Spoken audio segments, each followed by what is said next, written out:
महादेवी वर्मा हिंदी साहित्य की वो महान विभूति हैं जिनका नाम सुनते ही करुणा, संवेदना, विरह और नारी चेतना की छवि सामने आ जाती है। वे छायावाद युग की प्रमुख कवयित्री थी और उन्हें इस युग का चौथा स्तंभ कहा जाता है।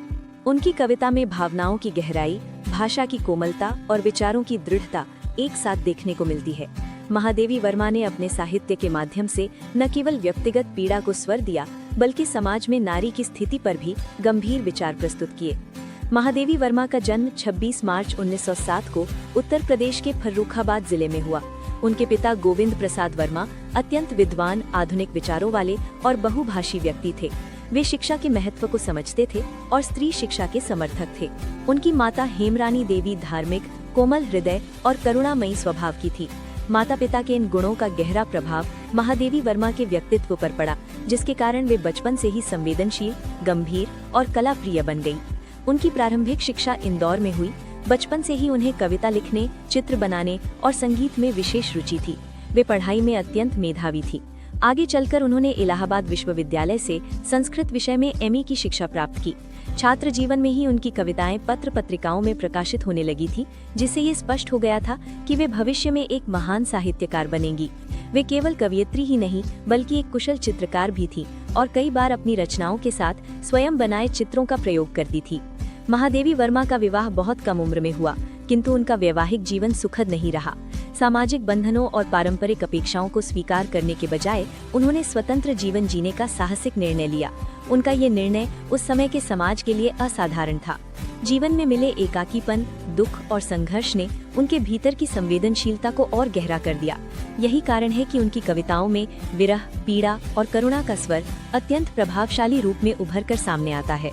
महादेवी वर्मा का साहित्य मुख्य रूप से नारी की पीड़ा, प्रकृति प्रेम, मानवीय संवेदना और आध्यात्मिक चेतना पर आधारित है। उनकी कविताओं में आत्मा और परमात्मा के बीच के सूक्ष्म संबंधों का भी गहन चित्रण मिलता है। उनकी प्रमुख काव्य कृतियों में निहार, रश्मि, नीरजा और सांध्य गीत विशेष रूप से उल्लेखनीय हैं। इन काव्य संग्रहों में छायावादी शैली की कोमलता और भावनात्मक गहराई स्पष्ट दिखाई देती है। गद्य साहित्य में भी महादेवी वर्मा का योगदान अत्यंत महत्वपूर्ण है। उनकी प्रसिद्ध गद्य रचनाओं में श्रृंखला की कड़ियाँ, अतीत के चलचित्र, स्मृति की रेखाएं और मेरा परिवार शामिल हैं।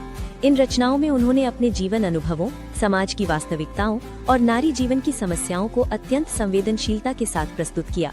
विशेष रूप से श्रृंखला की कड़ियों में नारी जीवन की जटिलताओं और सामाजिक बंधनों का सशक्त चित्रण मिलता है। महादेवी वर्मा को आधुनिक हिंदी साहित्य की सबसे सशक्त नारीवादी लेखिकाओं में गिना जाता है। उन्होंने नारी को दया की पात्र नहीं, बल्कि स्वाभिमानी, चेतनशील और आत्मनिर्भर व्यक्तित्व के रूप में देखा। उनका साहित्य नारी स्वतंत्रता, समानता और आत्मसम्मान की आवाज बन गया। उन्होंने अपने विचारों से समाज को ये संदेश दिया कि नारी केवल सहन करने के लिए नहीं, बल्कि अपने अधिकारों के लिए खड़े होने के लिए भी है।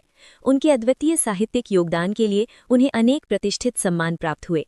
1982 में उन्हें ज्ञानपीठ पुरस्कार से सम्मानित किया गया, जो भारतीय साहित्य का सर्वोच्च पुरस्कार है। इसके अतिरिक्त उन्हें पद्म भूषण और पद्म विभूषण जैसे राष्ट्रीय सम्मान भी प्रदान किए गए। ये सम्मान उनके साहित्यिक कद और योगदान का प्रमाण है।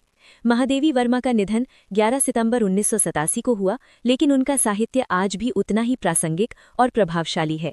उनकी रचनाएं पाठकों के हृदय को संवेदना, करुणा और आत्मचिंतन की ओर प्रेरित करती हैं। हिंदी साहित्य में महादेवी वर्मा का स्थान सदा अमर रहेगा और आने वाली पीढ़ियां उनसे प्रेरणा लेती रहेंगी। ऐसे ही मजेदार वीडियो के लिए हमें सब्सक्राइब करें।